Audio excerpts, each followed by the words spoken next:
අපි අද කතා කරන්නේ ලංකාවේ වැඩිපුරම පාවිච්චි කරන ප්‍රෙෂර් ඖෂධ අතරින් දෙවන ස්ථානය ලබා ගන්න ඇම්ලොඩිපීන් කියන ඖෂධය ගැන. මේ ඖෂධය රජයේ රෝහලවල තියෙන්නේ සුදු පාට පෙත්තක් විදියට. අපි අද ඇම්ලොඩිපීන් ඖෂධය සහ මේ ඖෂධය පාවිච්චි කරන හරි විදිය ගැන කරුණු 8කින් හරියටම අවබෝධ කරගමු. පළවෙනි කාරණාව විදියට මම ගන්නේ ඇම්ලොඩිපීන් වල සයිඩ් ඉෆෙක්ට්. ඒ කියන්නේ ඇම්ලොඩිපීන් වල අතුරු ආබාධ. ඇම්ලොඩිපීන් එක්කම බැඳිලා තියෙන අතුරු ආබාධය තමයි කකුල් ඉදිමීම කියන අතුරු ආබාධය. අපේ සායන වලින් බෙහෙත් ගන්න රෝගීන්ගෙන් 10න් එකකට වගේ මේ අතුරු ආබාධය එනවා.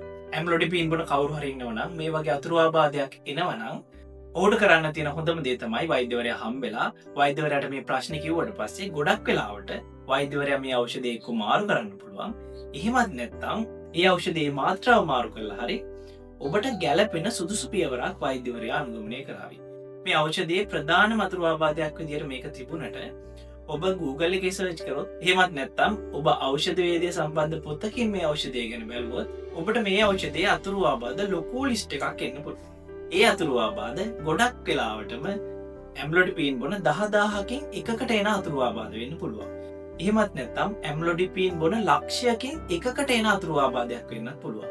ඒක නිසා අතුරු ආබාධ ලොකු ලිස්ට් එකක් තිබුණ කියලා අතුරු ආබාධ වලට බහේ බෙහෙත් නොබී නම් ඉන්න එපා. ඊළඟ කාරණාව තමයි ඇම්ලොඩිපීන් කියන ඖෂධය අයත් වෙන්නේ කැල්සියම් චැනල් බ්ලොකර් කියන ඖෂධ කාණ්ඩයට.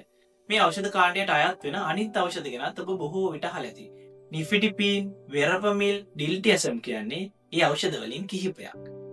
රජයේ රෝහල වලින් අපි දෙන ඇම්ලොඩිපීන් පෙත්ත මෙන්න මේ වගේ සුදු පාට පෙත්තක්.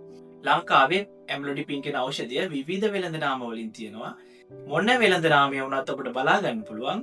ඒ වෙළඳ නාමයේ යටින් ගහලා තියෙනවා මේ ඖෂධයේ ඖෂධ නාමය ඇම්ලොඩිපීන් මිලිග්‍රෑම් 5 හෝ ඇම්ලොඩිපීන් මිලිග්‍රෑම් 10 කියලා.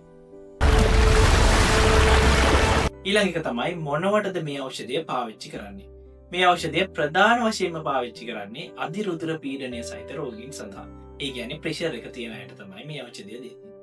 ඊළඟ එක තමයි පපුවේ කැක්කමක් තියෙන රෝගීන්ටත් මේ ඖෂධය නිර්දේශ කරනවා. අපි ඒකට ඇන්ජයිනා කියලා කියනවා. ඊළඟ කාරණාව තමයි මේ ඖෂධය හොයාගන්නේ 1980 වෙනි. ෆයිසර් කියන සමාගම විසින් මේ ඖෂධය 1980 වෙනි හොයාගෙන 1992 වෙනකම්ම ක්ලිනිකල් ට්‍රයල් කළා. විවිධ පරීක්ෂණ වලට භාජනය කළා. 1992 දී වෙළඳපොළට නිකුත් කරන්න අනුමැතිය ලබා ගන්නවා. මේ ඖෂධයේ ඔරිජිනල් බ්‍රෑන්ඩ් එකේ නම තමයි නොවැස්ක්. 1992 ඉඳලා 2000 වසර වෙනකන් නොවැස්ක් කියන ඔරිජිනල් බ්‍රෑන්ඩ් එක විතරයි ලෝකෙ තියෙන්නේ.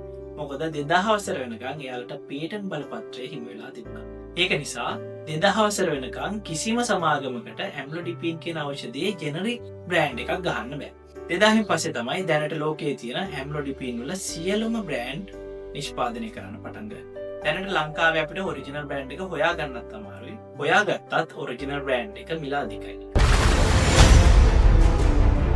ඊළඟට අපි බලමු මේ ඖෂධයෙන් කොහොමද අපේ ඇඟේ ප්‍රෙෂර් එක අඩු කරන්නේ කියලා. මේ ඖෂධයෙන් කරන්නේ අපේ ඇඟේ ලේ ගෙනියන බටවල ප්‍රමාණය ලොකු කරලා අපේ ඇඟේ ප්‍රෙෂර් එක අඩු කරන එක. මම ඒක වෙන විදිය ගැනත් ඔබට පොඩ්ඩක් පැහැදිලි කරන්න. අපේ ඇඟේ තියෙනවා රුධිර නාල. ඒ කියන්නේ ලේ ගෙනියන බට. මේ ලේ ගෙනියන බටවල බිත්තියේ තියෙනවා කැල්සියම් අයන වලට බිත්තිය ඇතුළට යන්න පුළුවන් විදිහේ කැල්සියම් චැනල් කියලා සිදුරු జాතියක්. ඔබට මේ සුදු පාටින් පේන්නේ ඒ සිදුරු. මේ සිදුරු වලින් කරන්නේ කැල්සියම් අයනයට අපේ රුධිර නාලයේ බිත්තිය ඇතුළට රිංග ගන්න පාරක් හදලා දෙන එක. මේ සිදුර නිරාවරණය වෙන්නේ රුධිර නාලයේ ඇතුළට නෙවෙයි රුධිර 나ලයේ බිත්තිය ඇතුළට. ඔබට මේ රතු පාටින් පේන්නේ කැල්සියම් අයන. කැල්සියම් අයන රුධිර නාලයේ බිත්තිය ඇතුළට ගියාට පස්සේ රුධිර නාලය සංකෝචනය වෙනවා. ඒ කියන්නේ රුධිර නාල පොඩි වෙනවා. රුධිර නාල පොඩි වෙනවා කියන්නේ අපේ ඇඟේ ප්‍රෙෂර් එක ඉබේම වැඩි වෙනවා. මෙන්න මේ විදිහට රුධිර පීඩනය වැඩි වුණු රෝගීන්ට අපි දෙනවා ඇම්ලොඩිපීන් කියන ඖෂධය. මේ කහ පාටින් පේන්නේ ඔබට ඇම්ලොඩිපීන් කියන ඖෂධය. ඊළඟට ඇම්ලොඩිපීන් ඖෂධය ගිහිල්ලා කැල්සියම් අයන වලට යන්න තිබුණු සිදුරු වහ ගන්නවා. එතකොට කැල්සියම් අයන වලට රුධිර නාලයේ බිත්තිය ඇතුළට යන්න විදියක් නැහැ. අන්න ඒක නිසා රුධිර නාල වලට පොඩි වෙන්න විදියකුත් නැහැ. ඒ කියන්නේ සංකෝචනය වෙන්න විදියක් නැහැ. මේක නිසා රුධිර නාල ලොකු වෙලාම තියෙනවා. අන්න එතකොට අපේ ඇඟේ ප්‍රෙෂර් එක ඉබේම අඩු වෙනවා. සරලවම මෙන්න මේ විදිහට තමයි ඇම්ලොඩිපින් කියන ඖෂධයෙන් අපේ ඇඟේ ප්‍රෙෂර් එක අඩු කරන්නේ. ඊළඟ කාරණාව තමයි ඇම්ලොඩිපින් කියන ඖෂධය තනි ඖෂධයක් විදිහට පාවිච්චි කරන්නේ බොහොම කලාතුරකින්. ඔබට ඇම්ලොඩිපින් කියන ඖෂධය දෙනවා නම් ගොඩක් වෙලාවට ඇම්ලොඩිපින් කියන ඖෂධයත් එක්ක තවත් ප්‍රෙෂර් එක අඩු කරන ඖෂධයක් ඔබට නිර්දේශ කරලා ඇති. ඒ ඖෂධය ගොඩක් වෙලාවට ලොසාටන් පොටෑසියම් වෙන්න පුළුවන්. එහෙමත් නැත්නම් ටෙල්මිසාටන් වෙන්න පුළුවන්. එහෙමත් නැත්නම් HCT වගේ ඖෂධයක් වෙන්නත් පුළුවන්. ගොඩක් රෝගීන්ට ඇම්ලොඩිපින් සහ ලොසාටන් කියන ඖෂධ දෙකම එකට පාවිච්චි කරන්න කියලා වෛද්‍යවරු නිර්දේශ කරනවා. හැබැයි මම කලින් ලොසාටන් ගැනත් වීඩියෝ එකක් කරා. ඒ වීඩියෝ එකේදීත් මම ඔබට ලොසාටන් වලින් කොහොමද අපේ ඇඟේ ප්‍රෙෂර් එක අඩු කරන්නේ කියලා පැහැදිලි කරා.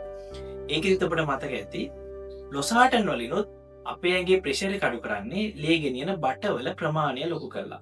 හැබැයි ඒක කරන්නේ ඇම්ලොඩිපින් වල විදියට නෙවෙයි.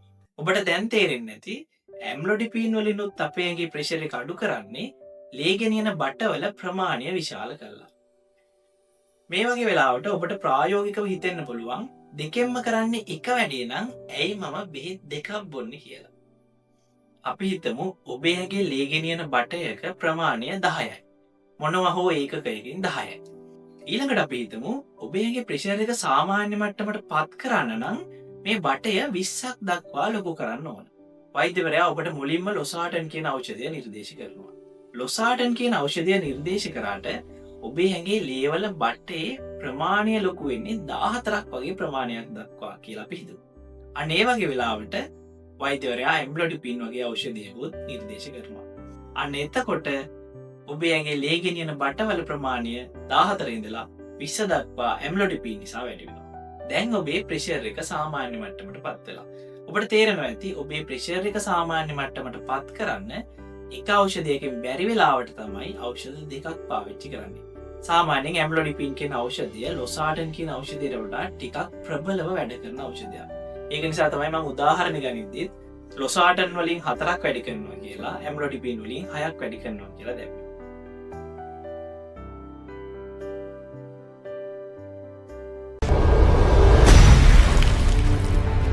ඊළඟ එක තමයි මේ ඖෂධය ගන්න ඕන කෑමට පෙරද කෑමට පසුද කියන ප්‍රශ්නය. ඇම්ලොඩිපින් කියන ඖෂධය ආහාරත් එක්ක කිසිම සම්බන්ධයක් නැහැ. ඒ කියන්නේ ආහාර බඩේ තිබුණත් ආහාර බඩේ නැති වුණත් මේ ඖෂධය ලේ වලට හොඳින් උරා ගන්නවා. ඒක නිසා ඔබ මේ ඖෂධය කෑමට පෙර ගත්තත් කෑමට පසු ගත්තත් ලොකු ප්‍රශ්නයක් නැහැ. ඒ වුණාට ඒ වගේ ආහාරත් එක්ක ප්‍රශ්නයක් නැති ඖෂධ කෑමට පස්සේ ගන්න කියලා තමයි අපි නිර්දේශ කරන්නේ. මොකද කෑමට පස්සේ ඖෂධ ගත්තම ආහාර මාර්ගයේ එන අතුරු ආබාධ අඩුයි. ඊළඟ එක තමයි මේ ඖෂධයේ මිල. මේ ඖෂධය සාමාන්‍යයෙන් රුපියල් 9 සිට ඉහළට අපිට බලා ගන්න පුළුවන්. ජාතික ඖෂධ නියාමන අධිකාරියෙන් දාපු මිල පාලනයේත් ඔබට මේ පේනවා ඇති රුපියල් 9ක මට්ටමේ මිල සඳහන් වෙලා තියෙනවා. හැබැයි ඒ සඳහන් වෙලා තියෙන්නේ කම්පැනි දෙකකට අදාළ මිල වලට විතරයි. මං හිතනවා ඔබ මේ වීඩියෝ එකෙන් ඇම්ලොඩිපින් කියන ඖෂධය සම්බන්ධව දැනගෙන ඉන්න ඕන සියලුම කාරණා දැනගන්න කියලා. අනිත් විශේෂම කාරණාව තමයි ඔබ ප්‍රෙෂර් එකට බෙහෙත් බොන රෝගියෙක් නම් බෙහෙත් බොනකොට ටික කාලයක් ඔබේ ප්‍රෙෂර් එක පාලනය වෙලා තිබුණ කියලා කිසිම වෙලාවක බෙහෙත් නවත්තන්න එපා. මොකද බෙහෙත් වලින් ඇතිවන යම් යම් පොඩි අතුරු ආබාධ වලට වඩා ප්‍රෙෂර් වැඩි වුණොත් ඇතිවන විනාශය ගොඩාක් ලොකුයි.